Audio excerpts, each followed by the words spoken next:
What's going on, everybody? This is Jose Ledesma, a.k.a. Puerto Rican Papi on the mic. I am with my co-host, Kuya Flip. What up, baby? This is episode 34 of the Ignorant Shit Only podcast, a.k.a. the ISO Show. Today's special guest is not only the best second grade math teacher in all of Sacramento / Elk Grove greater area, she's also Josh Jorrin's top. Let's give it up for Sophia Jorrin. Yeah! So, first question off bat, how many times do you wear the strap on a week? 0. Shut up, Josh. Shout out to Josh, by the way. He's the cameraman for today's episode. Out, you know bro. I got to bust balls. God, I have to edit that out. No, you don't. No, you don't. Is this not called Ignorant Shit Only? Yeah. Okay, then. Yeah. Okay, then. Haktua. Anyway, as a second grade math teacher, awesome, by the way, because, you know, I don't know a lot of teachers, so it's nice to have one, be able to have one in studio.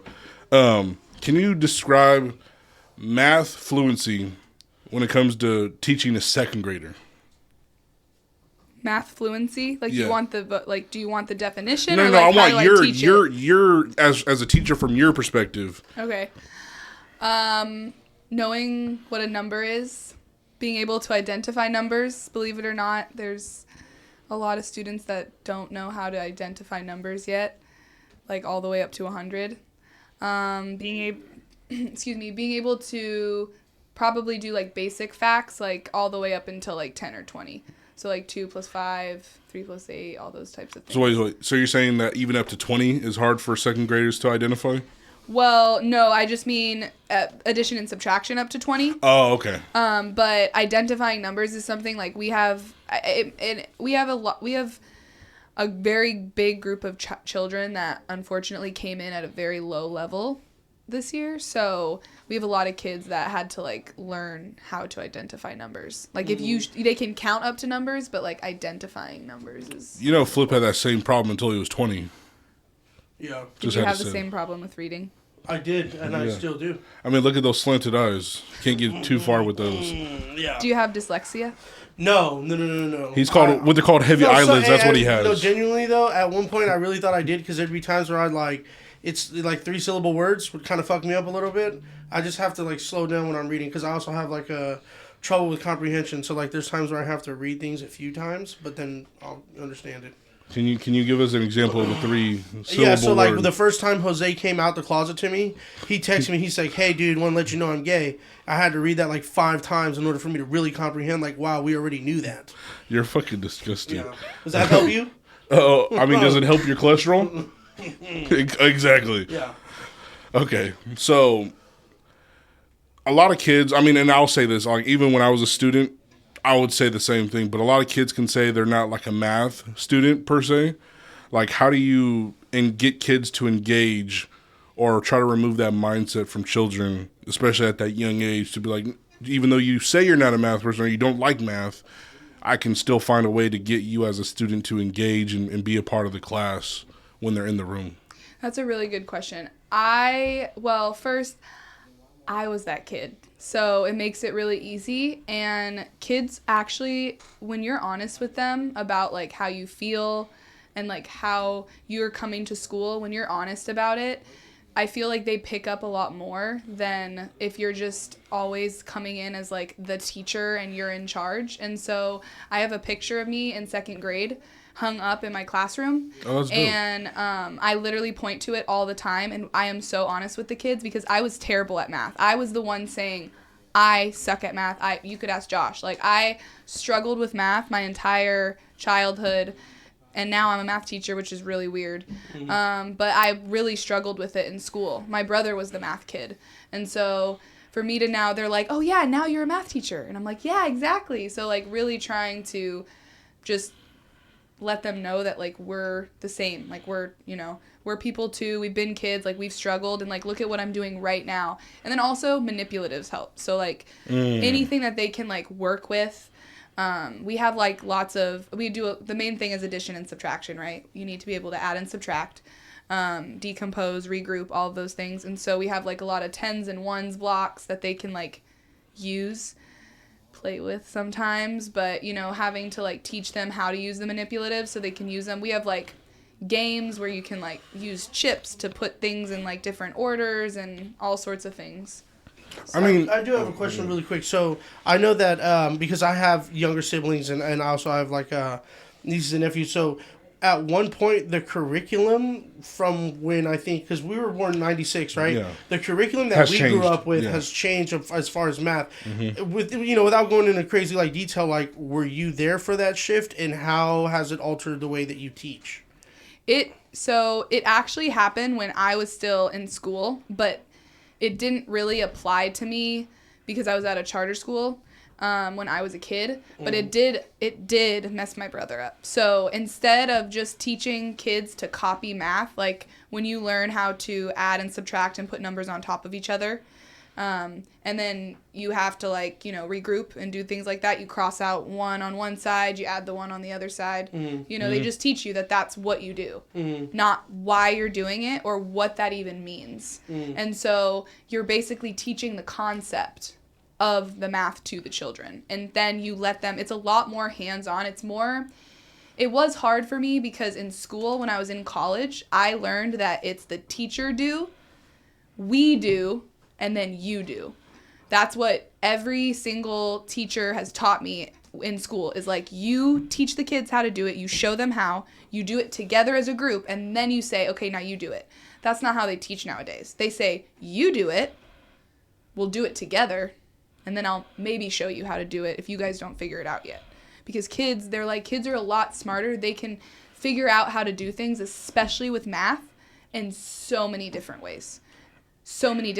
It's not just one way. Like that's why so many kids have trouble with math, because the teachers are telling them to do it one way and their brains don't work in that way. Brains don't work that way. Josh is one of those examples. Like he had to teach me things because they're like the make 10 method. I'm like, what does that mean? They're like, oh, well, you can if you see like this number is this example, this number plus this number, you could actually take 1 away from that number and add it to that side to make it 10 to make it easier to add. And I'm like, what? And then after Josh explained it to me and I learned how, now I do it automatically. Oh, like if 5 and 5 can be as easy as 6 and 4? Exactly that. Yes, exactly and then it could be 7 and 3? Correct. Oh, instead of 8 and 12, just minus 2 from the 12, make it 10, and add it to the 8, and that makes it 10 plus 10, which is way easier to do. Oh, high key. You know, hey, I ain't gonna lie. I be doing shit like that, but when it's like 54 plus 16, I'll be like, okay, well the 4 and the 6 is 10. Exactly. And then I be doing that shit in my head, like, you know what I mean, myself and shit like that.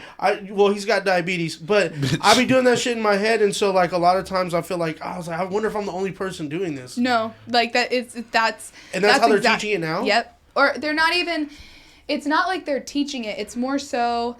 Like, the way that my class is set up, like a typical lesson, I'll come in, I have, like, my lesson prepped. I usually go over the lesson ahead of time. I go over to make sure there's anything that I think the kids are going to get caught up on, like a vocabulary word or something that I'm like, oh, they might get confused here. For example, when you're adding and subtracting, you start with ones first. You never do the tens. Because if you need to regroup, if you do the tens first, you can't There's nothing to fall back on. Exactly. Yeah, so it's like you have to use the ones first. That's just a rule in math. You have to do that. And so being able to like identify that before I go into a lesson so that I can state that for the kids so that they're already like know that ahead of time. And then I'll present a problem and I'll say, okay, when you guys have an answer, raise your hand. And then the kids will explain what their answer is and how they got it. And then other kids will be like, oh, I did it that way too. And I'm like, did anyone else do it differently? And then other kids will come up and show the class how they solved the math problem. And then usually you have like 2 or 3 kids that you have already chosen ahead of time that you can fall back on if nobody is participating. Like if they're stuck, there's always like at least 1 or 2 kids that are going to figure it out really quick and you can count on those kids. But for the most part, you want to try and get a good, like a bigger scope of the different, ways of solving the problem. Is it always the Asian kids? Surprisingly not. Damn. No. I was really shaking the dice on that. Yeah, I thought I was really I was shaking the dice on that one. I was going to do one of these to the camera. Fuck. Surprisingly not. God, they got us. Are they of Oriental descent? No. Oh, shit. What the fuck? Merry Christmas. Jingle bells, bitch. All the way. Oh. Okay. My bad, guys. 1 second. That's so wild, though. You know what I mean? But that's cool, though. I feel like that'd probably be like an easier way to pick your house in Hogwarts than fucking You're having a hat on, you know what I Hogwarts. mean? And we got math equations coming up. However you do it is the house you go to. Literally, right? It helps because when I am able to identify like which kids do things different ways, I can pair them up with other kids. And so there's certain students that are really good at explaining things, and so I can like pair them up with maybe a student that's like struggling a little bit more, and they can assist that student because that's fire. it's a lot more of the students are doing and the teachers go back and fill in the gaps. It's not like you're sitting there staring at the teacher for an hour and the teacher's talking at the like front of the classroom. Like it's not that. It's a lot of the teachers walking around while the kids are like working and solving different things Together. Mm-hmm. Like we that's do fire. That's like free hands child on. labor. Yeah. Yeah. You can. I literally. That's I did a not what I thing. thought you were Listen, going to. I did something where we had to measure things around the classroom, right? So they had to we were learning about measurement, and so I made it into like a game. And so after we measured everything, and they had to like just clean everything up with wipes and like wipe everything down, because I was like, we touched everything, we have to wipe everything down, and I didn't have to wipe down the class after that. Say less. Free child labor. Hey. Worked out. You know what I mean? So, do you think all the kids working together as a group, like in terms of solving things differently, but still able to talk to each other about it, do you think that helps when like some kids are still struggling to like figure out how to solve it or how to work the problem versus other kids who are probably already like ready to move on to like the next lesson? Yeah, I would say that that's honestly one of the biggest struggles, because you have to. It's kind of trial and error, right? You you at the beginning of the year, they take a test. You approximately know where these kids are at, you know, if they're below grade level. You know, I had a lot of kids at a kinder level this year that started 2 grade belows. Well, didn't they change the age too recently as far as like when a child can start TK? I think it's 4. I think. Wasn't I'm not it, sure. Didn't they have to be 5 at one point? Or like it was Like no, 5 is kindergarten. 5 no, is it's kinder. based on when you are born, right? Born, yeah. You I have think to it's be, just a few months change. Yep. At least that's what it was like. If you're born after, I think it's August. If you're born after August, that's when you have to like that's the kinda, cutoff, right? Yeah. Okay. I think so. And but we had, I mean, I'm 2nd grade. So when you're coming in at a kinder level, you know, there's definitely a gap there, you know, but I will say that, It's a whole grade. brag moment, a lot of those kids moved up to 1st grade already after our 2nd, like diagnostic test. So hopefully we'll get them up to grade level. But like to your question, you have to figure out which students pair up well together, because you do have the kids that are ready to move on, and I have some that are ready to move on and they are not good at helping. They want to tell the people the answer so that they can move on. And it's like, well, we can't, you're not going to be there on the test, you know, if you tell them the answer, you know, that's not going to help them. You have to like explain how you got the answer. And, you know, so again, like having to like pair them up. We do a lot of small group work. So like students will be working on like individual activities or games with each other while I pull kids and have them at my small group table. So while the students are at different tables working on things, like I might have 6 kids or 4 kids or whatnot at my table working on a different activity that's geared towards something that they need to focus on. Well, I think like when it comes to doing the group work, it's hard to like expect kids to really want to work them to work together, or at least like continuously get it right all together, because you're dealing with 8-year-olds at the end of the day, right? 7. Bell. Yeah. 6, Oh, shit. 7-year-olds. Yeah. 7, 8-year-olds. Yeah. 7, 8. So it's like it's hard to really get 7 and 8-year-olds who, unless they have like multiple siblings in their household, they're not really used to like being teamwork type of kids, right? So it's like hard to be like, hey Tim, hey John, can we wait for fucking Billy to, you know what I mean, catch up before we go to the next thing? And they're like, no, I want to, you know what I mean, get my 9 or 10 on the test and get the fuck out of here. Yeah, we do a lot of, I mean, the good thing about that's like, that kind of goes towards our school culture.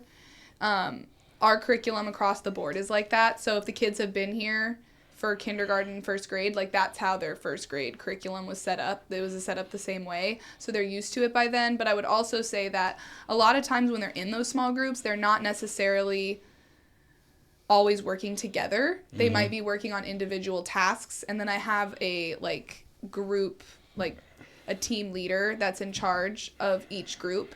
and they have to like fill out a report at the end of each day. So if like their group, Oh God, I would hate to be that kid. they love it though. They love being bossy in second grade, so they love that. So I do have a question. Love that. Do you think that it is beneficial or a hindrance for them socially when we kind of, or in those moments where you're kind of already pairing them into like certain avenues, you know what I mean?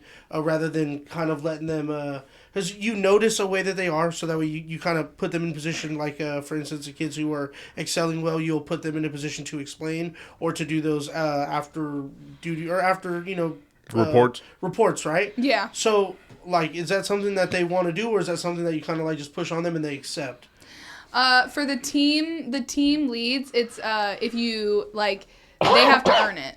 So it's something that they earn. It's not just assigned to them. Okay. So you have to like be able to be turning in your homework every week. You have to like, there's a certain like criteria that you have to do to meet that standard. Most of the time, it's the students that are paying attention, you know? I've tried, and then what I do is I'll try to give, like, randomly, I'll, like, switch it up and try to give some of the other kids, like, an opportunity to, like, see if they can do it, you know? And then if they can show me, there has been times where the student has been able to keep the position, but I try to change it every week so that, like, everybody's having, like, a chance. It's not just the same person every time. Yeah. Yeah.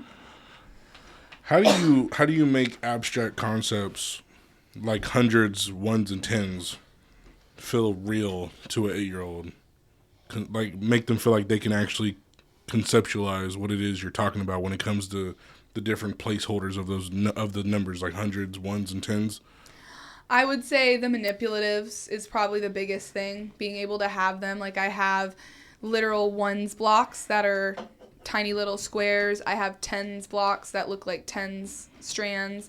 And we start, before we even move into, like, the ones and the tens blocks, we have, like, just 10 cubes together.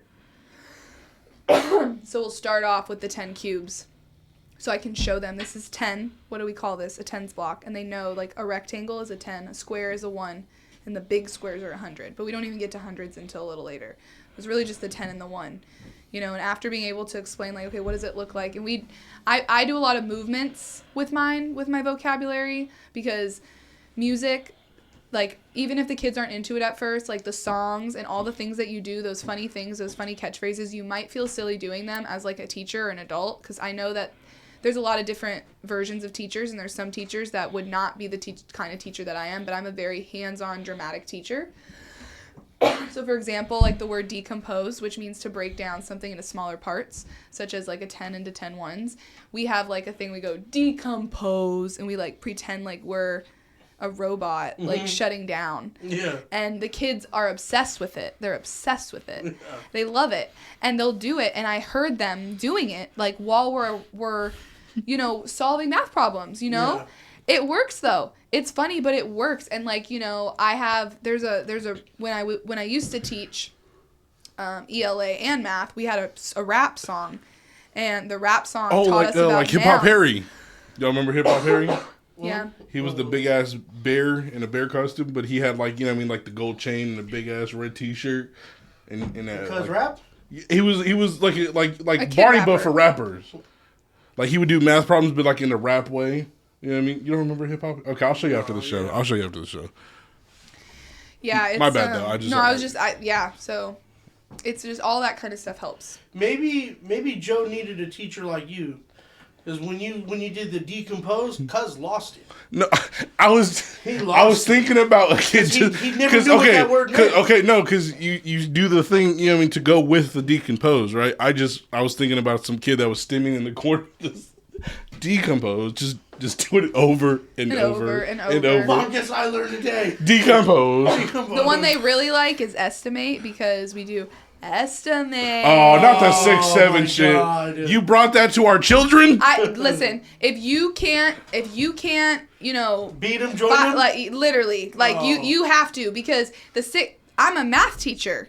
Oh yeah. Okay, yeah. 6-7 comes up a lot in math, and I don't choose the problems. Yeah. I mean, some of them are already in the slides. It says 67. The kids are like, "Oh my god, 6-7." Yeah, that's wow. And I'm so glad they don't say anything about 6-9. Oh, that's fucking hilarious. With the so blue- you kind of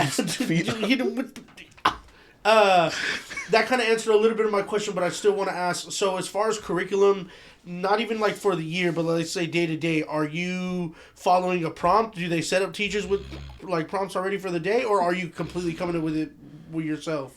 So that's also a good. My first year teaching, we had no math curriculum. So I am given the standards like, you have a every grade has standards. So like, if you go online, you can literally search up what your kid needs to know in first grade, what your kid needs to know by the end of second grade, and it will give you the standards. And so those are the things that I'm required to teach by the state in the classroom. And so for math, my first year, our school couldn't afford a math curriculum. And so that's like actually, unfortunately, the case for a lot of schools is they can't afford to buy curriculum for the school. So it's the teacher's job to come up with anything to supplement, and teach the kids. So like, they did give me a workbook, so that was helpful, but a workbook, it literally had 1 page per lesson. It was not very helpful at all. And so I would have to go to like Teachers Pay Teachers and like other different websites and pull like activities and resources and games. And I had to like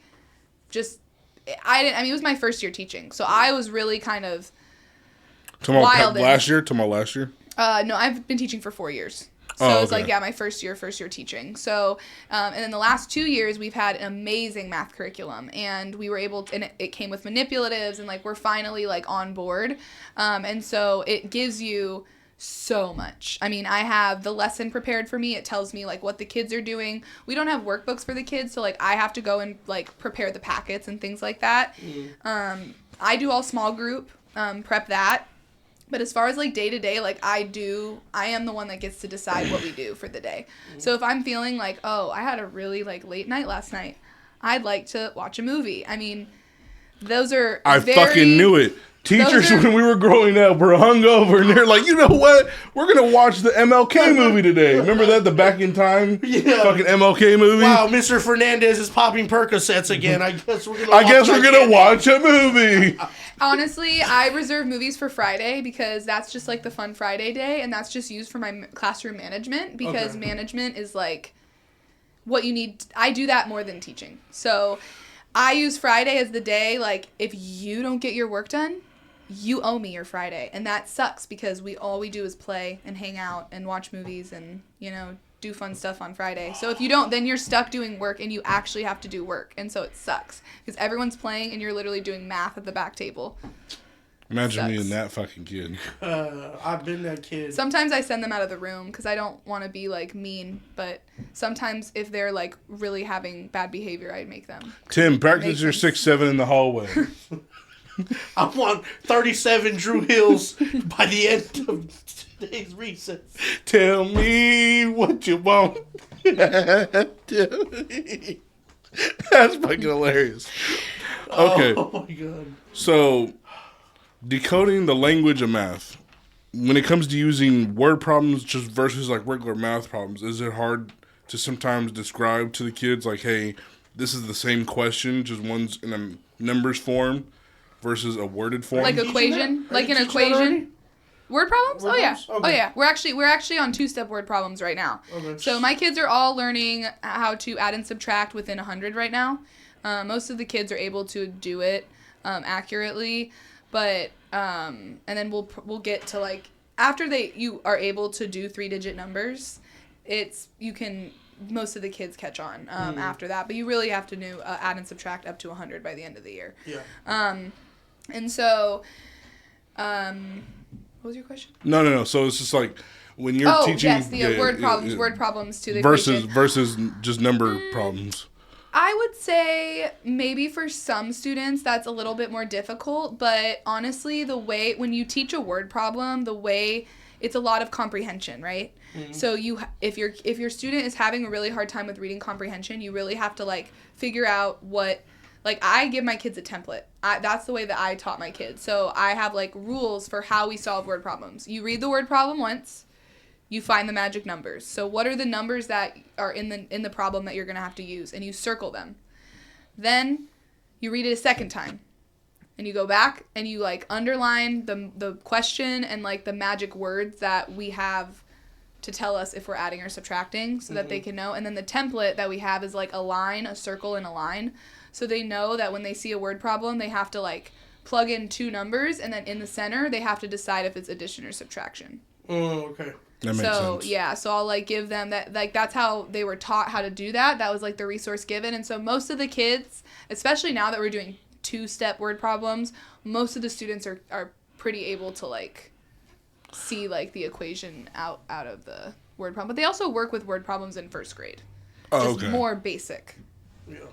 Yeah. Like if Johnny had 5 apples type of question. Yeah. Say less. And I'm not gonna lie, sometimes it is difficult. You've seen the videos of the kids, you know, with their parents doing their math homework, and the kids and the guys that got like 7 apples. He goes, so Johnny gave you 7 apples. Yeah. And he takes And he away took 2. 3. How many Apples does he have? And the kid's like, 7. You're like, and the dad's like, oh, you know. Oh, trust me. So I mean, that's very, you know, accurate. needed.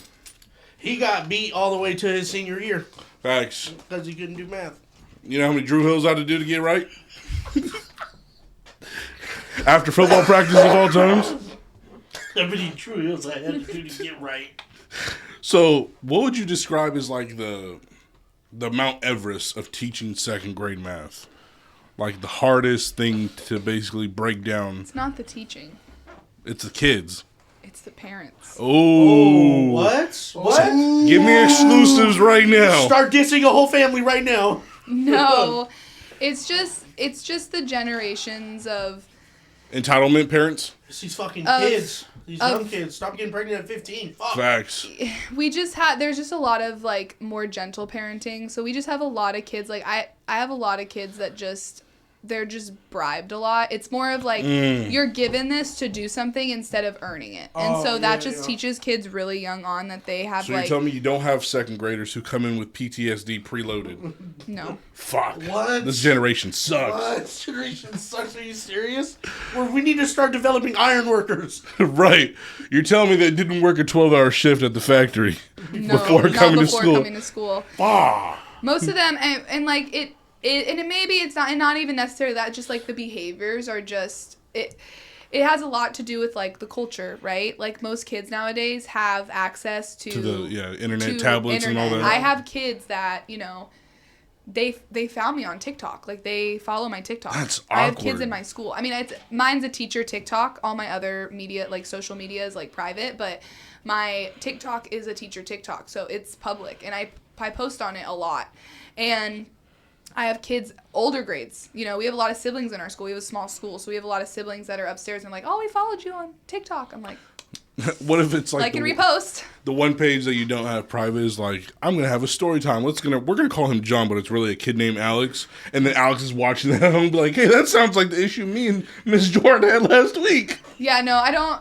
It has to be the funniest shit ever. I'd have to be careful. They have found my song online. The older kids, my 1st year kids, they found my song online, which I don't say anything bad in it or anything, but they started singing it to me in the cafeteria at lunch. Wow, Mr. Jorrin really likes Laguna. Oh, you know what? Yeah, that's good. Yeah, They did find his music because he video comes on to the YouTube. classrooms too, right? He not so much this year, but yes, a lot of the kids, my younger years, like my years before this year, they know who Josh is, especially my 1st year kids. My 1st year kids are so special to me, and they know who Mr. Josh is, because I was begging for a wedding ring all year long when I was with them. Oh, damn. I wanted a wedding Hold ring. on. First of all, all, show the ring. We're on camera. She finally got it this year, 2025. Well, I mean, no, I got it. Hey, it 2 years ago. producer stepping I in got here. married. Producer stepping in here to let everybody know. Go ahead, now put that ring back up. Put that ring back up. Show that shit Look, off. that ring right there. And this ain't no slight or shade to nobody else in the world, but that ring right there It's is real. out the motherfucking ground, out the rock. soil. You know what I'm saying? There's a lot of shit in 2025. It's what they call lab made. Y'all know what I'm talking about? It's more than just the moissanite. It's more than just the cubic zirconium. Now there's this lab made shit. I had the jeweler sit there and tell me. He said, "Look at this. You get this for the same price." I said, "No, bro. I want a real one." He said, "Well, this one is real, bro. It's just lab made." No, bro. I want a diamond that comes out of the fucking ground. You know what I'm saying? Yeah. Got So it. you're telling me The children? bloodiest. The- Yeah, with the bloodiest Okay, of no, diamonds. we want it to that's be what you righteous. said. We want it to got be it on righteous. camera. He went to That's Jared. crazy. Anyways, to I Jared. digress. You went I to digress. Jared? I digress. You do Thank seem you. like a Jared guy. I did find it on Thanksgiving before. You know what? I'm so proposed. sorry. You're you said hella that- funny. She said I found it before he proposed. Oh, So for Josh, real? you didn't even hide I it in didn't- your underwear drawer? He did. That's where he found That's it. the problem. She does the laundry. Yes. Ah, Yes. But I fine. didn't open it. I didn't open the box. You hide your stash, your money, and your pistol near your drawers. That's like a man thing. That's a man thing. Next time you gotta put it in the car Why the cup fuck holder. would you put the ring there too? She saw it and was like, my precious. You should have. There's a pair of socks Everything you that I'm willing to ignored. kill behind is within 5 feet of where I sleep. Oh shit! One of them is a tube sock. Oh god! Yeah, let me make it to these fucking tall socks Hanes right here. That guy's done. I'm sorry. All right. Oh shit! But that's funny. No, I can just imagine like Josh coming in and be like, hey kids, you want to learn how to rap? He was gonna teach him how to use a camera. Like, there's been a lot of like he's actually pretty involved. He did a lot of like work for the school, like in terms of like shooting for them and their stuff, because we're such a small school. I mean, Yeah. we don't have real social media. Like, we have somebody running it, but you know, we don't like pay specifically like professional companies to like come in and shoot and do a bunch of things. We don't have a bunch of promo and stuff like that. And so he was doing a lot of that and coming into the classroom. He's my like special reader, so he'll like come in. But, Special's the key word. yeah, I'll be like, I have a surprise reader coming in, guys. What? And I imagine he walks in with the camera. He walks in, all of a sudden, all you hear is, "Damn, are you sinking in the sand?" When him and Ray would come in, they would like chant their names. Oh, that's fire. Yeah, they That's like hella They genuinely love them. yeah, they Yeah. really like their presence. I they like worked, men in the school because it's like, you know, it's teachers. It's like a lot of females, you know. So like when you have like a male presence, like especially one that's impactful and like actually is, you know, yeah, like a good role model, you know. It's cool to have them in the school because the kids really like they enjoy it. Yeah. That's what's Wow, up. he looks like he could beat up my dad. Well, I he like actually that guy. looks like my dad. Mr. Jorrin. Mr. Josh, what's your last name? Mr. Jorrin.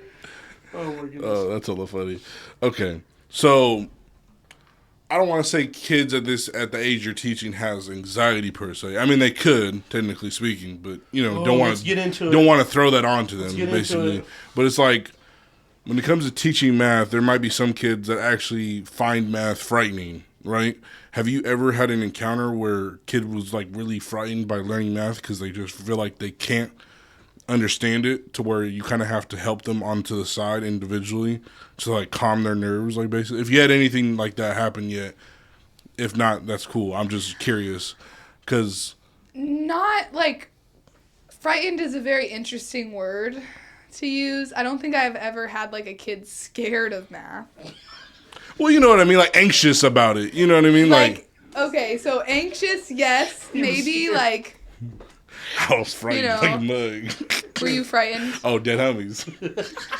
I think I As wouldn't soon say as they frightened. introduced fractions, I was like, bitch, I'm out.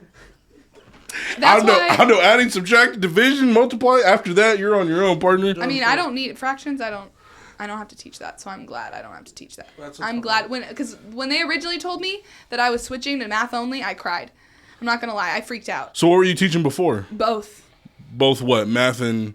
all curriculum, ELA, everything. I was in charge of it. Well, that's all. usually what elementary school teachers do, right? Yes, I was yes. like, because I remember I was like, you know what I mean? You're I in was- one, yeah, and that's all in normal. one. It's normal, but I will say from a teacher's standpoint, it's just a lot for one teacher To teach everything. to prep and be able to put 100% into each thing, because you have so much that you have to get through. Like, there's something that's gonna lag. Like, it's unless you're working all the time and you're working 10 hours after you get home and all that jazz. And I still, my first 2 years, I still came home and did a crap ton of work. I still do. I take homework, you know, but I just have it I have it modified now where I can, like, I don't know, it's, I just have figured out, like, a routine got a for flow. myself. You have a Yeah. routine. Yeah, A still flow gotta for find myself. But when I originally was told it's math only, I kind of freaked out because I That was wasn't like, your what do you subject, mean? yeah. Like, math only, like, I'm just in charge. But then I'm like, oh, I only have to do one thing. And so I teach the first thing in the morning, and then I just teach the second class the same thing. So sometimes it's like, you know, little guinea pigs. You just like try it out. Experiment in the morning, with Yeah, so you they have know? periods already at that. It's just 2 classes. Oh, I was about to say, they only just go to between you 2 for math homeroom, and then go they back to switch their- their other teacher. Okay, Yeah, it's that just 2 makes homeroom sense. classes, and they're just trying it out to help the teachers be able to teach very like well, you know what I mean? Like you want a teacher to be able to know the ins and outs of every single lesson, and you want them to be able to, like I said, like go through the lesson and be able to pick out the things that are going to be difficult, you know, so that you can already prep for that, so that when you see a child is struggling with that, you already have a plan of like, oh, I'm going to be able to do this. And to your point, yes, like there's certain students that may struggle more, like I may have a student that's much lower, or a student that has an IEP, and they may need like certain accommodations that I need to give them away from the other class. And so I can pull them for small group, or I can pull them while we're doing different activities so that I can give them those extra, like the extra support they need or extra resources or whatever it may be. So I know you said your school's like a smaller school, but I knew for a fact when Flip was growing up, he always hated being the kid that had to get pulled out of class to go to the special room. Yeah. So I don't know if you guys have those kind of resources since you're a smaller school, but how many flips do you have is basically what I'm asking in your clips. Yeah, so that's actually a very interesting question for our school, because our school culture, again, it goes back to our school culture. I love our school culture, is we're very accepting. I would say that like most of my kids are pulled out for something. I have, out of my 22 students, I have 14 EL students, which means that I have 14 students that are English language learners. So more than half my class speaks Spanish first. Oh, I was about to say, so that means they don't have English as their first language. Okay. Correct. Yeah. And so they can speak English, you know, and they're Just not their first language. But that's not their first Yeah. language. So, you know, that comes with So a that's speech lot therapy of and- support. yeah. Maybe not necessarily speech support, but they may have other needs. And then also on top of that, they have their EL.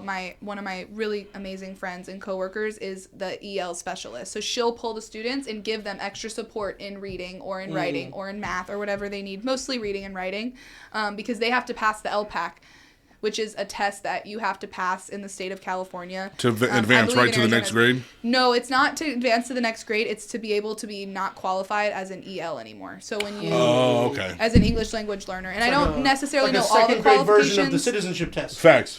And I don't know like all the qualifications of it. Like Who's exactly. George Washington? No, it's not like that. It's No, more so I just, like reading. I was just fucking with Flip because Oh. the way he brought that up. Yeah, I was fucking with Flip. But it's more like reading comprehension and stuff like that. So it's broken into speaking, listening, reading, or speaking, listening, and hearing. I think are the 3 that you have to like, and they're basically like at a certain level. And then you want to be a 4. I damn near have like 3 questions. I'm sorry, because it's one that I want to ask really quick. Number 1, has that upped your Spanish game? Like working with them? Hey Hector, ¿cómo se llama, Holmes? I would say not as much as you would think. I mean, yes, a little. I would say that it connects me more with the kids, because from what I already know, I'm able to like have little like things, and they're like, oh, you speak Spanish? And I'm like, no, but a little bit, you know, a little bit. I can understand what you're saying though. And that's the other thing, is I can understand a lot of times what they're saying. And so that can get them in trouble. Oh yeah. Hey Jose, stop saying puta. Yeah, you would be surprised. Some of them are very sneaky, and you're like, I know what that means. They're like, because they're not used to it. Yeah. So, you know. Pinche tu madre. Oh, yeah. Just Okay, so throwing that in there. this one is more of a 2-parters, right? So something that gets talked about a lot is like ADD, ADHD, right? So my first question is, number 1, as a teacher, because you spend a lot of time with these kids, and I want to know, or damn, that even might be another one. Can you identify, right, if they do have it, or when do you identify, do they have it? And then the second part of that question is, if once that bridge is crossed, like how does that conversation go with parents? So legally, I'm not a doctor. So that's the rule. Legally, I am not a doctor. I cannot tell you what your kid has. Right. Do I know the signs of ADHD and ADHD, and can I see them in your child? Absolutely. I feel that I could identify it. I cannot, I don't know what Prescribe you it. Prescribe it, Yeah. I guess. Yeah. Yeah. Diagnose, Yeah. correct. And so when you go to approach a parent, you have to, most of the time, your wording is so important. And that's what they taught us in college as well. Like when I was going through college, they were like, because there's also autism. Autism Right, is a right, really right. big one. And Is that something that being- you think you can not necessarily catch, but like something that you can see? Get a feel for, basically. Yeah. I do because my degree is in special education as well, and so I went through like, 2 extra years of schooling, right? For that, isn't that 2 years of schooling for like special education? I have a dual degree. So Oh, okay. I was like, I don't know, maybe if you went to different schools, but through the teaching program that I did, I was able to do them together. But because of that, I learned a lot about like SPED. And so I feel like I could, there's definitely kids that I'm maybe like, I just don't understand how I can help this student. Like I don't know what is missing or what the gap is. But most of the time for ADHD and ADD, it's very apparent. We have a lot of resources at school, especially in my classroom. Like I have wiggle seats. I've got like weird pen grips so that the kids can like feel them. The texture. Things like that. Like Okay. I have one kid that's like obsessed with putting things in his mouth. And so he has like this necklace that he like teeths on. It's, it's just something that helps him. It's just like an oral fixation thing. But most of the time, you have to, like, come to the parent and just be like, I've been seeing these things in the classroom, and I think you should bring them up with your physician. Okay.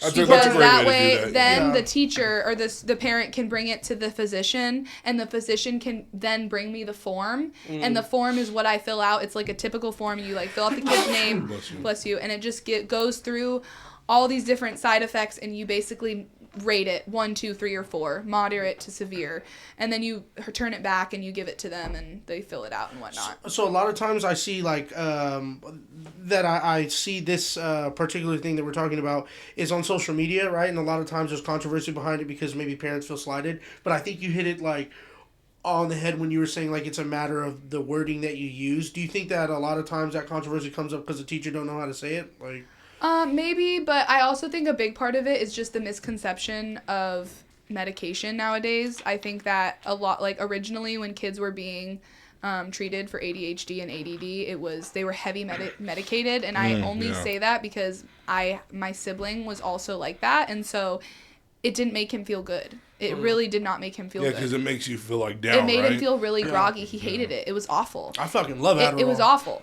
And now, but that was, 20 years ago, you know? And so now we've come such a long way. They're not going to give your kid a full Adderall and be like, here, go to school. Hey, Timmy, it's get not going to doped be up. like that. Yeah.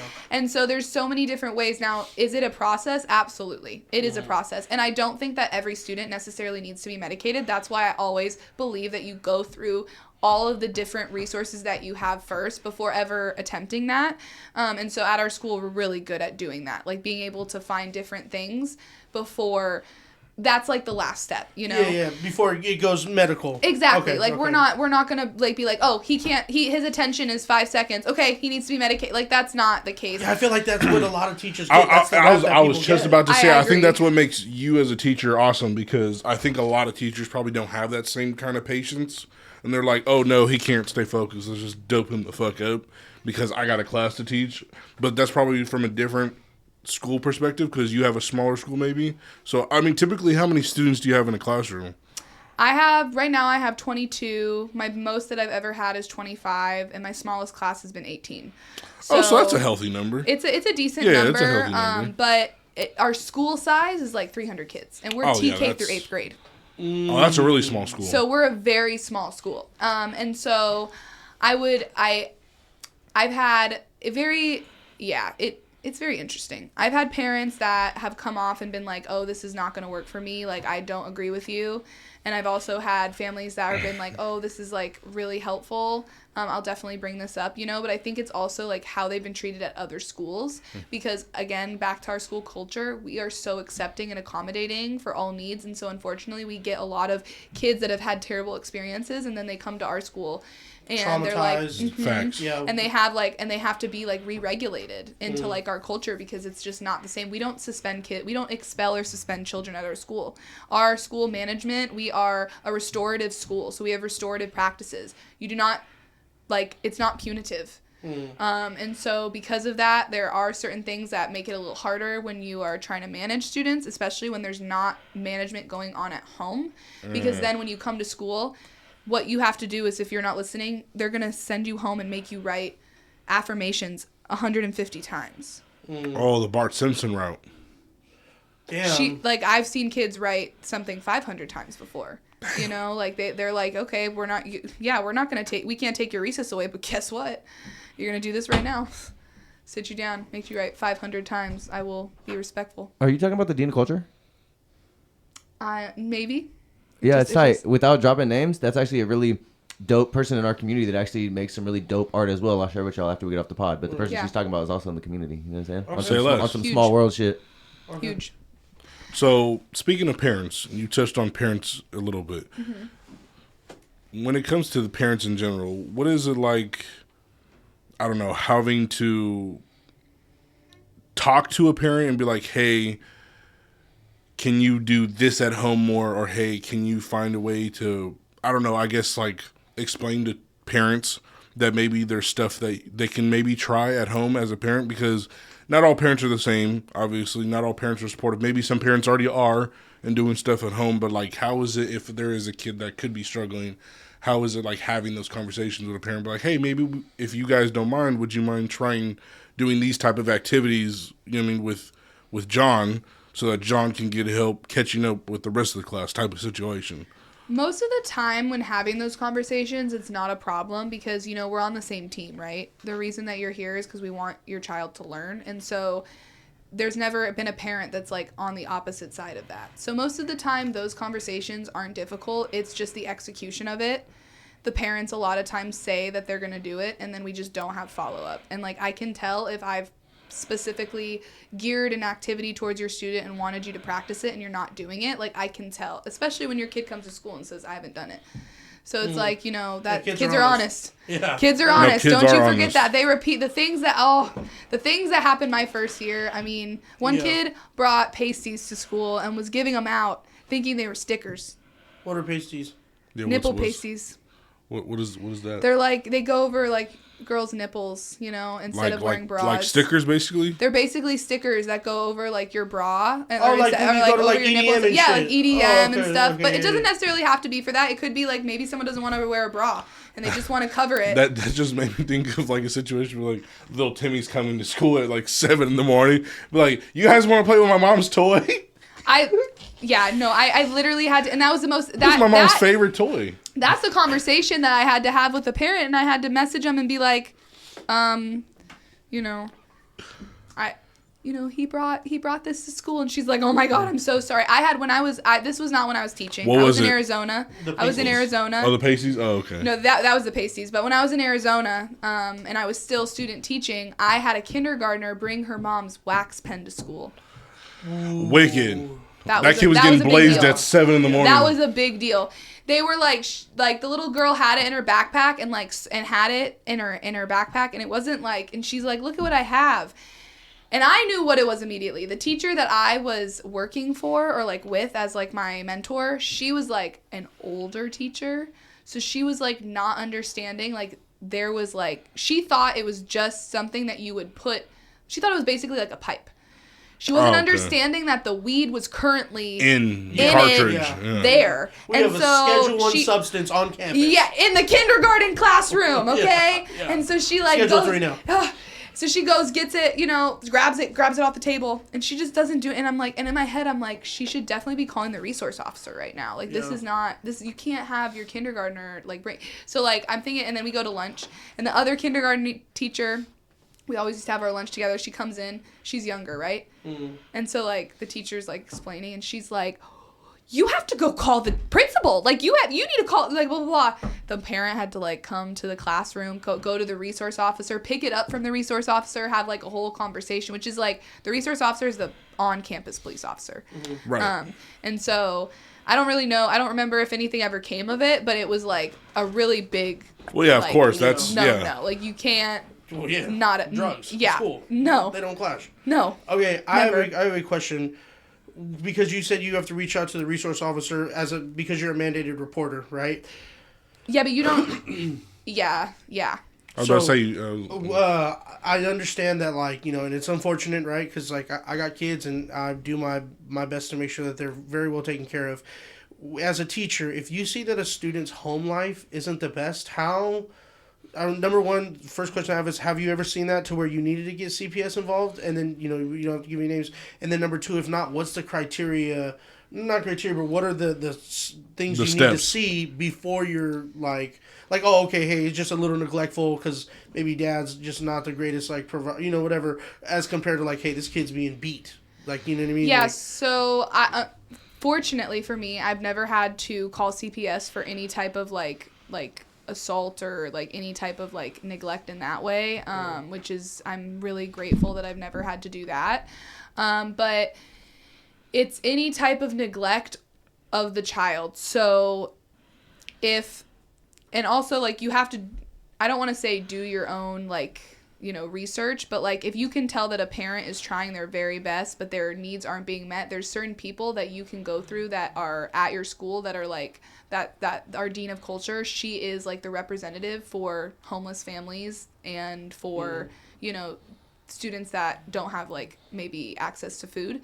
And so there's certain resources and state resources that can help families and students out in that sense. But there's other things that like I legally just have to report, no matter if it's something that I feel like is a big or a small deal. And it's like, it could be anything. And it doesn't even have to be something that, for example, it doesn't even have to be something that you always just want to report it, because if it comes back that something was that you saw or heard something and you didn't report it and it was a smaller deal back then, but now it's a bigger deal, it's on you. It's going to be on you and you're going to end up being penalized for it. There is a huge case years and years ago. I don't even want to, the name is like, it's a long time ago, it was a little boy. But basically, CPS has been called multiple times on the family, and the only thing that saved the teacher was that she was calling CPS over and over and over and over again, and the CPS workers ended up getting in trouble for it. But it all started with the kid having a red ears. That's like you wouldn't think that. Red ears is like, or a bruised ear. That's like something that teachers look for, because that's the first sign of like parents grabbing kids' ears. Oh shit! Yeah, okay. yeah. Because there's kids who get fucked up ears too, but that's because they get enrolled in jujitsu. And you ask them. You ask the kid. You know what I mean? Like I will ask my kid all the time. I ask kids questions, and like I said, they're honest. You know what I mean? If a kid, we've had issues where kids have told us awful things, and you have to report it. Like you have to go report it. I had a kid that, like. Yeah, you just anything, anything that the rule of thumb for us was, if you feel like any of this, if it's illegal or wrong or whatever, report it, because it might not go anywhere. The CPS might deem it as being like something that they're not going to look into. But if you have to call CPS on a family, maybe you don't know that they've had CPS called on them like 5 other times for that. Shit. You don't know. Yeah. So it's just like the rule of thumb is just always, report it if you think you need to report it. Yeah. So obviously schools have changed a lot, like especially like once COVID and shit happened, right? How, like as a teacher, do you still try to implement pen and paper activities? Because I worked at a school for a couple of years, and every student I saw and knew worked on laptops and computer screens. Like, and I don't know how it is for second graders. I just saw that for high schoolers. But like at the second grade level, how difficult is it to still implement the pen and paper activities where potentially, I don't know if they do at your school for sure, but I'm just saying like in terms of them learning on a screen versus doing it on pen and paper. Yeah, we have, everything's on pen and paper, pencil and paper good. For me. Although we do have like iReady, which is an online tool that's used. That's what we take our diagnostic tests on, and then it gives us a bunch of data, and you can like group the kids, you can assign them different lessons, and so they're supposed to get like an hour of iReady time a week, or 45 minutes. So and is that in school or is that at home? In school. Okay. And you can do it at home too. There's an at-home version that kids can do at school, but if they're in school, like they want 45 minutes of kids doing that. So that's usually a station that I have that the kids will be at for 15 minutes. Or on like a Wednesday, I'll give them their computers and we'll do 30 minutes of iReady time. And that's just like, we'll just do our iReady time in that one period. And so do the kids have their own like computers? That they also take home too? Okay, no school. Our school does not let you take home the computers. The older kids, like the middle schoolers? Necessarily, no. Oh, okay. I will say that they're more flexible. I had very nice computers last year. I had new computers. I kept them nice. I kept them clean and organized. And then I got back this year and they gave me the middle schoolers crappy computers that were broken and stickers all over them and keyboard pieces missing. So we haven't been using computers very much this year because I just don't think it's the kids. Literally, if they move the screen like a little bit, it like goes black. I'm like, okay. Ah, shit. And then it ends up being like you're spending 20 minutes with these technical difficulties. The kids don't know With how to use 8-year-olds. keyboards. Yeah. They know how to use iPads and screens. They don't know how to type on a keyboard. So like them typing in their password. You know that's actually how Flip types, right? Oh, don't even. Oh, my Oh, God, you know that's actually how he types, don't right? You dare. He does the Don't you dare. chicken thing. He does that. I was saying, hey, bro, do me a favor, something. He was explaining something to me. He's like, yeah, bro, when you go back and then when you go ahead and type it up, and he went like that, and then I caught him. That's not actually how I type. That's just how I talk knew. with my said, hands. Look, dog, if I was a second grade math teacher, I'd be able to determine you've got diabetes. I'd be able to determine you can't see properly. Yeah. Anyways, I digress. Exactly. Look, see, sped. Fuck you, bitch. Oh, okay. I'm gonna kind of conceptualize this to where it makes sense. Okay. So, what is your math win of the week? Like, maybe it's the most improved student of the week. Maybe it's like the kid who's just really excelling ahead of the class. Like, is there like a math win of the week or of the month of the school year that maybe you might have? Maybe it's not really necessarily an award you give out, but it's like, you know what I mean? Like something you have either on the board or in the back of your mind that's like a win for you. Like that I like tell the kids? No, that you just see an improvement of a student. Or maybe they're just so far ahead that you like in the back of your head, you're like, oh, that's like a win right there. I would say there's two. One would be that we just took our second diagnostic test of the year. So we take it 3 times a year, beginning, middle, and end. And so at the beginning of the year, it was really hard because, like I said, a lot of the kids were at kinder level. So I would say that one of the wins is that a lot of them are into first grade now. Nice. And on track to getting to second grade based on the iReady and, like, their data and stuff. It says that they're on track to meeting, like, the end of the year goal. And then I would also say another one is, like, it's hard when you're, like, in the thick of it to think of, like, the little things that are important. But, like, I have one student who's very shy, and he is, he's autistic, and he's very quiet. He's very, very quiet. Usually autistic kids are very introverted, right? Depends. Okay. It really depends. The autism is a huge spectrum, so it just could go any way. But he tends to be very quiet, such a sweet kid, and he's finally, like, feeling, like, comfortable enough to, like, come up to the board, and he was able to come up to the front of the class and, like, explain his answer and explain how he did it and show his work and, like, do it on the board. And I sent it to his mom, and his mom was just, like, sent me a message back, and it made me cry because it was, like, she was genuinely so grateful that, like, there was somebody that could, like, push him to go do something like that. Like, she's like, I don't get to see my son like this. Like, he's so quiet, and the fact that you're able to get him to go up there and do that is so special. And she's like, thank you just so much. She's like, thank you so much. When I saw her in person, I was like, your message meant a lot to me. And she was like, I looked up on, she's like, I was looking up on TikTok, like, what I could get you to, like, be the best thank you gift. And it said that, like, words, like, actually knowing, like, that the type of teacher you are from parents is, like, meaningful. I was like, it is. Because a lot of times parents just hear your kids, you're watching them for the day.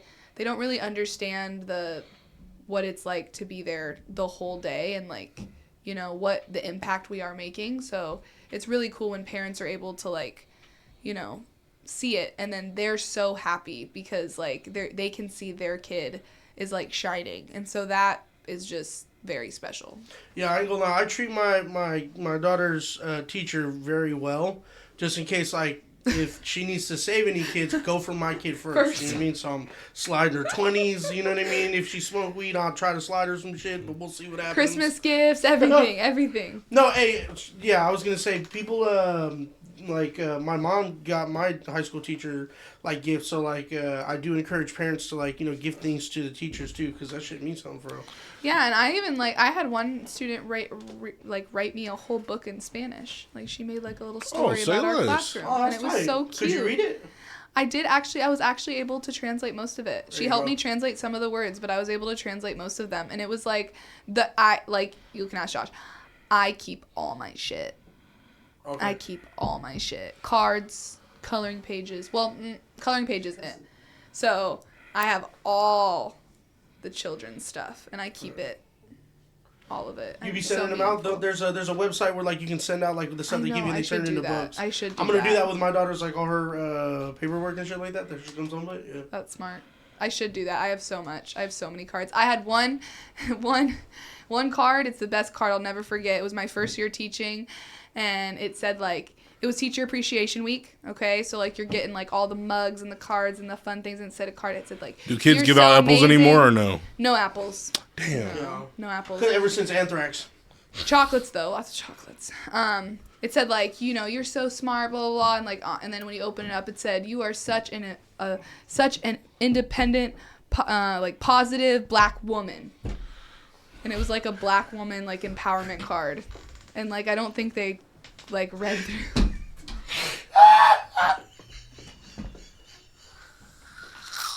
Hey, let me tell you something. Oh my god! Hey, they had that shit. They re-gifted that.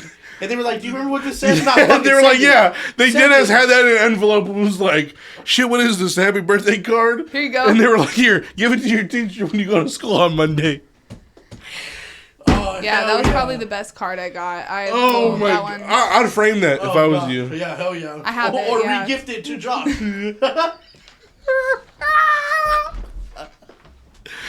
Oh my god. That's... I can't. Well, that shit threw me for a loop. I'm not even gonna lie. Now that's ignorant. I love that. That's ignorant. Oh my god. Okay, so we talked a lot about teaching and mathematics. Let's talk about you being Josh's top. Describe him in 3 words. Okay. Creative. Yep. Hardworking. I feel like that's two. No, please. And Huge I would say I'm not gonna say that one. Yeah, no, you don't believe it. I'm gonna say Don't boost his confidence. Genuine. Genuine. Wow. Yeah. That's very hopeful. He's the hardest worker I know. That's how I learned.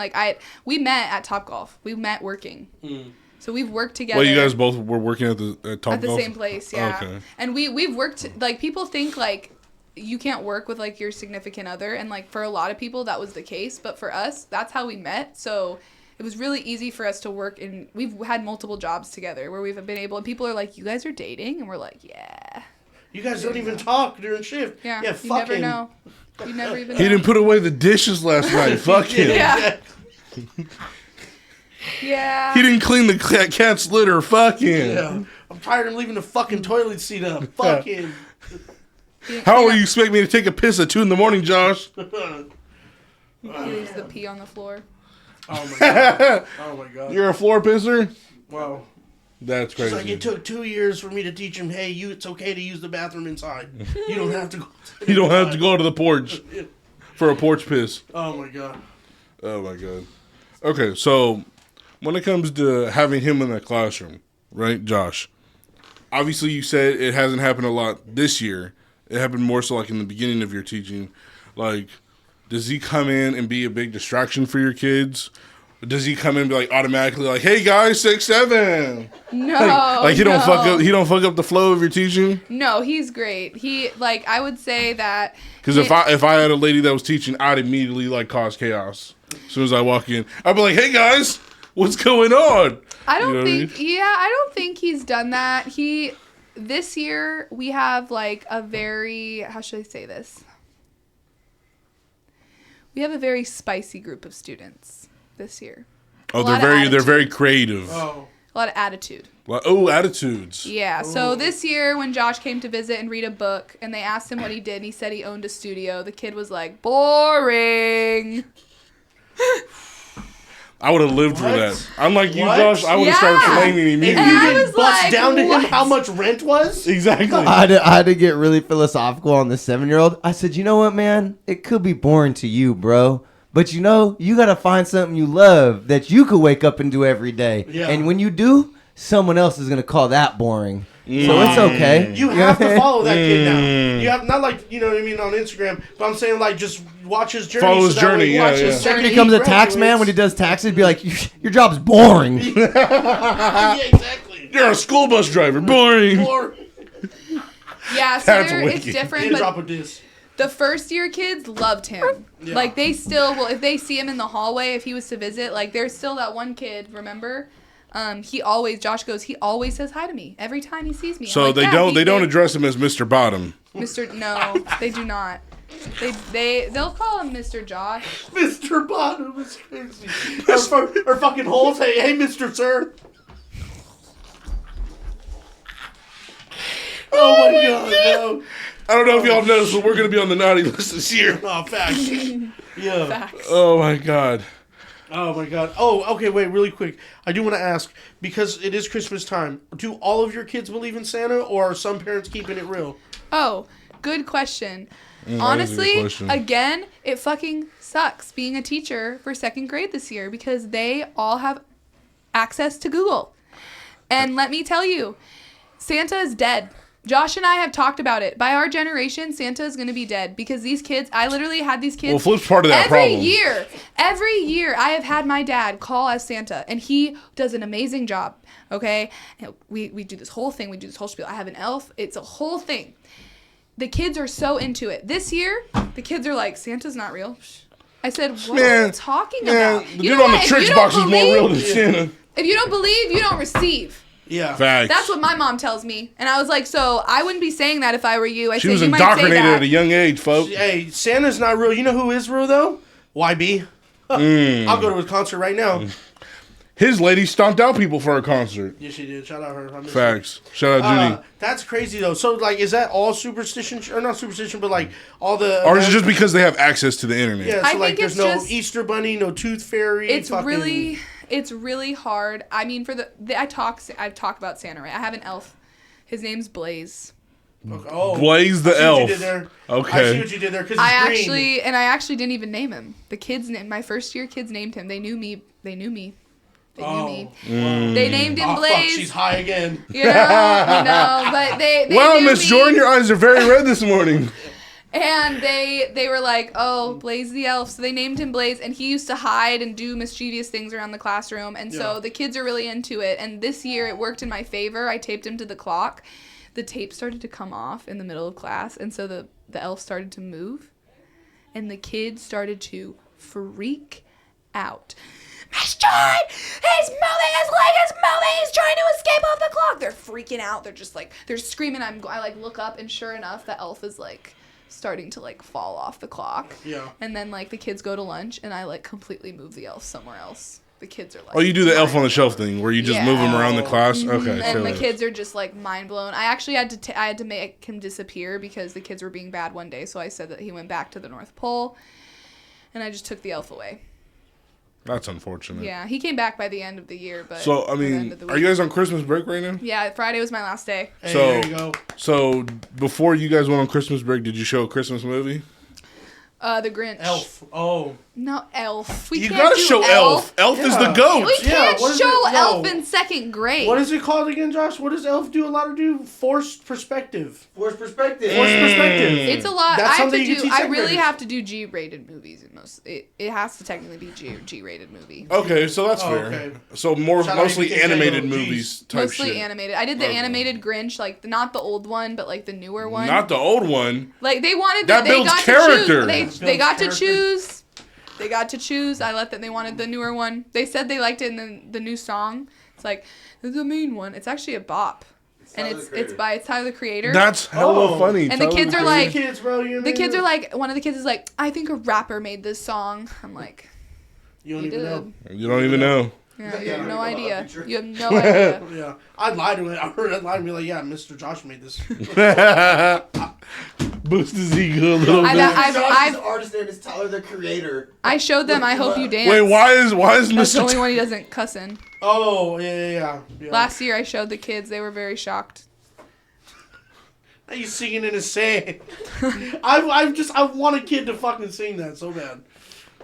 Wait, what did I miss singing? What? It's a song that he has. Oh, a song. Oh, okay. No, so it's the start of the song that he has. Oh, okay. Damn. Now you sinking in the sand. Now you know what it takes to be a man. Innovation and persistence. When you execute the plan. But don't hop off that porch unless you you don't know where you're going to land. You know what I mean? Exactly. Facts. And then just keeps going after that. Yeah. No, that makes sense. But that shit gets, like, motherfuckers being there Oh, you get stiff? every Yeah. time. Facts. Every time. Good man. Every time. Good man, Josh. Making it for the people, by the people. Yeah, FUBU. Fubu is hilarious. Shout out Fubu. They're going to come back, actually. Oh, facts. Them and Jabos. Need those immediately. Yeah, the skinny- Size X8L t-shirt. Size 50 waist and 38 length. We rocking the shit out them bitches. I need my butters on, son. Facts. Word to mother. Okay. Okay, so... oh, man. I know you're a math teacher, so this might give you some flack. Rank the subjects from worst to best. Like, what? Your give me the favorite. subjects. You know, the Like, subjects you the six teach. subjects. English, Okay, so okay. math, Science. history, Okay, science. okay. So If- from least favorite to favorite, your personal Least opinion. favorite to favorite. Yes. My least favorite would probably be ELA. Because Okay. I don't have an issue with it, but I think it's way harder to teach writing and reading. It's At this stage? Yes. Okay.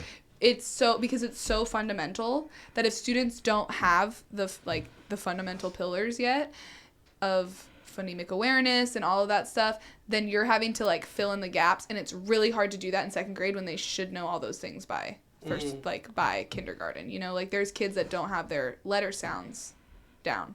And before you continue, not to cut you off, like, how is it when it comes to teaching mathematics versus when they come from other subjects to like maybe get kids to switch that mindset or get them to refocus?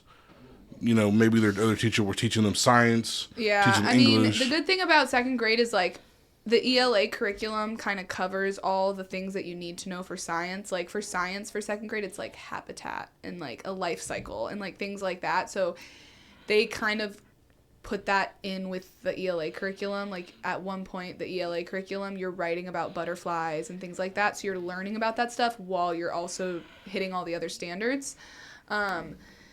So when you switch over for second grade, it's really just, we do brain breaks.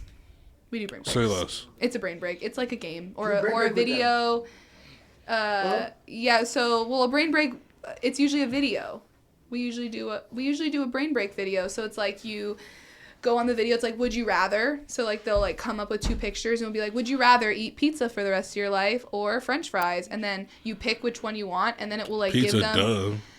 But then it will give you a workout to do for 30 seconds or like 10 seconds. So then Like whichever jumping one you jacks or pick, some shit? You have to like match the character and like do whatever the character is doing. Or they'll do like dance moves and you'll have to like copy the weird dance moves that like the characters are doing. We do that. We'll do like brain breaks like that. I've also had to do ones where it's like the opposite of like hyping them up, where it's like calming them down, because a lot of times when in the morning times when they come from me, they're coming from recess or like from specials like PE or art. So they're like already kind of like wired. Hyped up. And so we'll do like one where it's like a bunch of different bubbles, and it will be like, pay attention to the red bubble. And then it's like, find the smallest bubble, and you'll like look for, you know, To the smallest refocus bubble. them. To refocus them, just to get them calmed down, because when I said this at the beginning, I am dealing with management far more than I'm teaching. I'm just picturing a kid coming in from the art class and be like, look what I drew, Miss Jorrin, and it's the two towers. They're doing art projects. Oh, even better! He built the two towers with a plane hydroplaning like this far away. Look what I built, Miss Jordan. That's disgusting. Never mind. No, play it. I don't know. I just thought that was the funniest shit. Do you want me to ever. finish? Yeah, my rating bad. them? Go ahead. Finish the least favorite. Okay, so that was probably then. I do like science. Science is fun, I guess, like biology, that kind of stuff. I would say that then history because I really do like history. I like learning about history. I really liked history in school. And then I would say that math is actually now my favorite. Oh, which I okay. would So not, it's changed as a teacher. It has changed as a teacher. Now that I've learned the different ways, I'm like, oh, if I would have learned that way in school, I wouldn't have felt stupid in school. My teacher would not have made me feel like an idiot. Well, that's the thing. That's a stereotypical thing, right? Is like, at least for me, I can't speak for other people, but generally speaking, for me, I always had the worst teacher for math. Always. Like, out of all the fucking subjects I was taught in school, math teacher was always the guy that just, or girl, that fucking write on the board and be like, hey, learn this by the end of the day, figure it the fuck out type shit. That's just the type of math teachers I fucking had, unfortunately. Yeah. But, like, as a kid, there's, like, that stereotype of, like, oh, the math teacher's usually a fucking asshole because they just write it on the board and tell us to figure it out. Yeah, I or think you like... were just frightened. Bitch, yeah, no. maybe they're just frightened of math. I literally hated math because of teachers. I would feel like that would probably be a lot of what I felt, is like being able to like think back about it. It was a lot of times, like I would say, because they always just used to tell me I was bad at math, you know, and like it's not, and nowadays they'll say, no, you're not bad at math. There's no such thing as being bad at math. You just have to figure out how you're doing it, because there's just so many different ways. Yeah. I mean, there's some kids that will tell me different things, and I'm like, how would that be easier than doing it the way that I'm telling you to do it? But I'm like, you know what? That's how you Whatever works. Whatever works. I just works. hope that this new curriculum fucking takes out proofs in geometry, and then we're fucking good. No, it's not. I actually It's not. never. Flip this whole table. I had to. I was at a charter school. I had to learn Euclid's geometry, which is geometry that Abraham Lincoln learned. Oh. And my English, math teacher, please.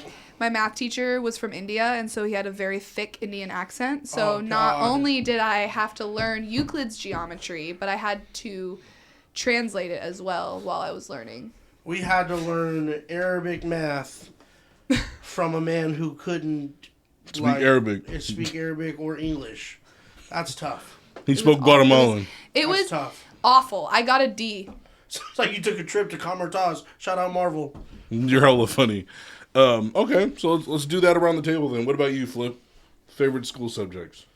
Lunch obviously was fire. Yeah, we know that. Fire. That's at the top. That's at the top. Same way I top you. You're disgusting. Honestly, math. I'm fairly good at math. I make a lot of like dumb jokes, but I'm actually really good at math. And then the other thing is science was okay. English, and then I really didn't like history. No?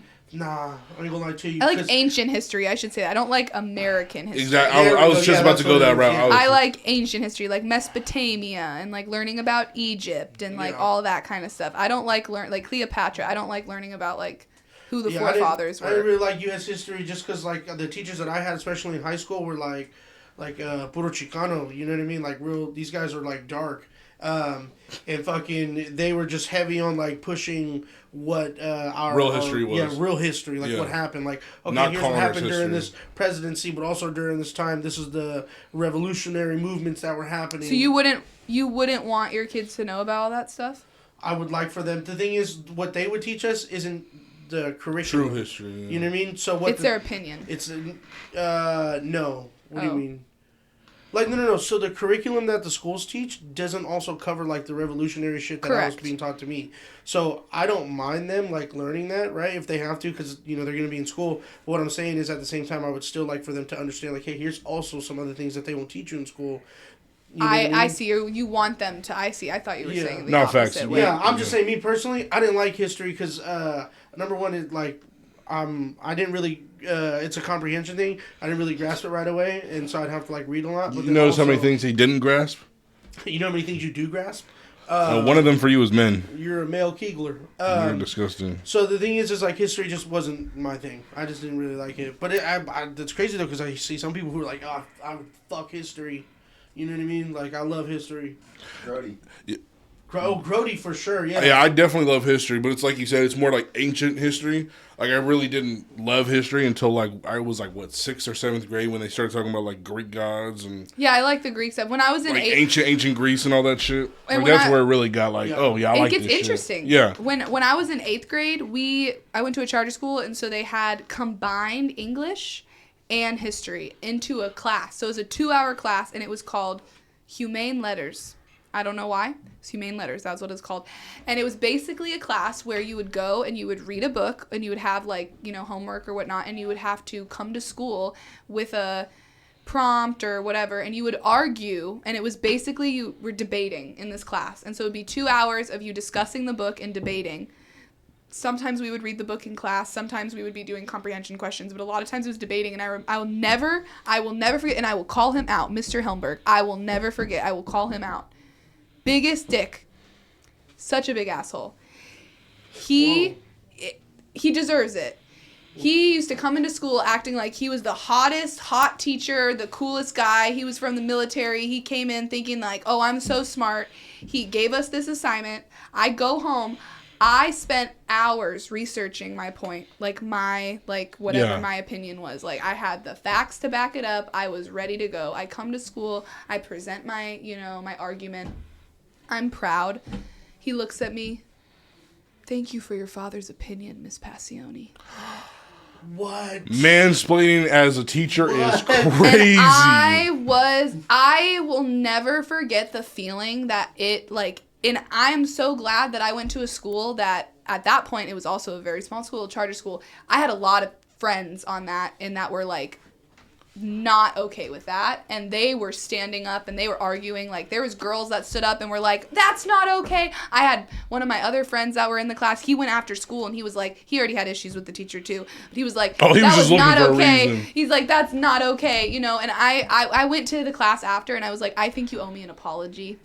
I was like, because that was really disrespectful. And I remember being I was in 8th grade. And I've never had that happen to me ever again in my life except for that one moment. And I just remember, and he probably thought it was so funny, like he was making a joke.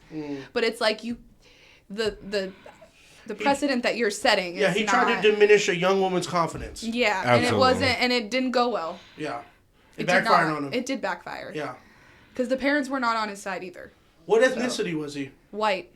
Sounds about white. Fuck. We used to call him Superman. He looked like Clark Kent. He really did. Oh, he had the glasses and the comb over and everything? The comb over. He was from the military, so he was like, at the time we're in 8th grade, right? He's like a good looking, like fit older guy, who's like a solid 5'7". Yeah. Hashtag flip. Okay. As you were saying? Yeah, so he point only was worked proven. he only worked at the school Hey, for a fuck year. you, so. Helmberg. Yeah. Piece of shit. Okay. Look at me now. Look at me now. Thanks. Yeah. She's educating the youth the proper way. And Exactly. Spit on him again. Yeah. Fuck the Raiders. Facts. Okay. All around, favorite teacher you've ever had? My 2nd grade teacher was one of my favorite teachers ever, Mrs. Perko. I still know her daughter to this day. Mrs. Perks? Mrs. Perko. Yeah, I'm gonna switch it up a little bit. Favorite teacher I ever had? Tequila. You're That shit disgusting. has taught me a lot about life. I'm talking about a real educator. Yeah, that should educate you real real fucking fast. Educate you not to do dumb shit. Exactly. That Oh my True. god, you're fucking disgusting. Nah, shout out Pam. My Pam. I swear to God, because at the school I went to, we call their teachers by their first name. Oh. Yeah, Yeah, because you went Shout to a out the school Vets with like Sacramento. 300 people like her Yeah, school. exactly. But it was way different. You stay with the same teacher for 4 years, develop a relationship. Oh, okay, that's yeah, cool. shout out Pam, for real. Like that's dog right there, bro. You know what I mean? She was helpful for you? Yeah, for sure. Because I'm a delinquent. Like I'm an ignorant motherfucker. I at one point. I would not have wanted to don't- have you in my class. No, it was bad the first couple years. But we actually ended up turning around our relationship. She helped me out quite a bit. You know what I'm saying? Honestly, the other thing too is She also just wanted him to graduate so he can get the fuck out. Yeah, I had some life stuff happen and shit. I was going to be valedictorian, but I ended up giving it to my boy, like, because I had already had a most improved student award. You know what I mean? So I was like, okay, I don't want to take up too much time. I kid you not. I swear to God, ask anybody in my class. Yeah, it's fucking Matthew. Anyways, though, she, like, shout out to Educators because she really did help me, like, turn my life around, essentially. The path that I was at as a young kid and the confidence that I lacked in myself as far as educationally, she definitely instilled a lot of that stuff into me because I was able to be with her for those 4 years. So, yeah, that's my favorite teacher. Shout out Pam, shout out Tequila. You know what I mean? Real That's the teachers of coolest. life. That's like the coolest part is when you like hear about things like that because you can see you can only control so much as a teacher, right? So like when you see students that are going through a hard time or like if you have students that will come to you and tell you about things that happen, like you never know how much students are carrying with them. You know, like there's a lot that happens. I mean, we're adults, so we know the type of crap that we go through. So imagine being a kid and going through that, you know? They hold a lot. And so being able to help those kids, and like I've had a certain student who was like in a custody battle for out of state. And so like at the beginning of the year, we were hands tied behind our back. Like we did not know what to do. We were like, this kid's kicking people, he has anger issues, he's frustrating, like getting frustrated, throwing things. Like it was so hard. I started going to the kids' soccer games. And we like went there, and then we started to do the like after school things, and made like a relationship with like his grandma and stuff. And like his behavior to the end of the year completely changed, and he was like a completely different kid. But then custody things happened, he ended up getting sent back, you know, to the other state. So then it's like all that stuff, like we pour so much into this student, we see so much growth and care, and then it's like the kid has to leave, and you can't do anything about it. It's not your kid, you know. But you just hope that the impact that you made while you were able to be there with them was enough for them to remember it, like you were talking about. For sure, yeah, hell yeah. So I'm gonna just say, Mike, I got one at each level. So real quick, 4th grade, Miss Ing, shout out Miss Ing, she was awesome. Middle school, Mr. Maxwell, English teacher. 8th grade or 7th grade, 8th grade English. All my English teachers were cool as fuck though. Middle school to high school, coolest teachers I all had were all in English. But Mr. Maxwell specifically, he was dope as fuck. He was a music teacher? No, English teacher, cool. Yeah. And then high school, my favorite teacher, that's kind of tough to say because I really didn't fuck with any of my teachers in high school. Probably, but Miss Rob. He kept going to his mom, and he was like, "We really think that he's got something." Probably Miss Rob. I'll go Miss Rob. Shout out Miss Rob. She was cool as fuck. And Mr. He was bald, and he was a Seahawk fan, so I talk shit with him every day. I forgot his fucking name, but yeah. You ever spit on him? No, I didn't spit on a teacher. Yeah. I had to play football. I can't fucking be spitting on teachers. Yeah, you have to be a student athlete. Exactly. Okay, well, student comes first and student athlete. Yeah, but he's a Seahawks fan. No, facts though. I agree with what he's saying. Yeah. But let's first clap it up for Sophia. Thank you for coming on the show. Appreciate you anytime. Shout out to Josh with the camera work, even though he had no choice. Facts. Absolutely. So, episode 35, 35 is going to be filmed on the weekend of January 17th. That is going to be with our boy Grody from AKA Zoodcast. Yeah. That's going to be a very fun Grody. episode. Yeah. You know what I mean? Talking about stimming. He's going to be stimming all over the place. I'm so excited. We're going to love it. We're going to bring a skateboard just to see what he does with it. He's going to do tricks on here. Yeah. And treat it like a tech deck. Right here. That's going to be hilarious. So, yeah, that'll be episode 34 by the middle of January. Be on the lookout for that. Today is fucking December what? 20th. Yeah.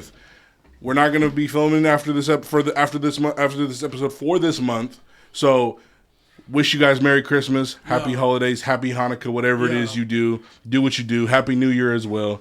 Have a blessed Saturday. Oh, wait, before you finish off on that, I'm sorry to cut you off. One thing I do want to say is we're closing out the year 2025. We do want to say thank you to all the guests that have came on. Absolutely. All the way from January up until now. On this point, we were pretty consistent. We were doing 2 episodes. For the most part, 2 episodes a month. Yeah, so shout out to you guys, man. We really appreciate you guys for coming on. That was like a super help to us as far as crossing platforms. I do want to tell you guys again, merch is still going to be available here soon. The other thing is, coming up next year, I want you guys to understand, let you guys know we're going to be doing kind of a structural change with the way the episodes are going to be ran. So we're going to have a couple of series that we're going to come out with. We're going to try some different things, so throw some things at the wall, see what sticks, and then just be on the lookout for those changes. So we're excited about them. Yeah, Kuya is going to be top.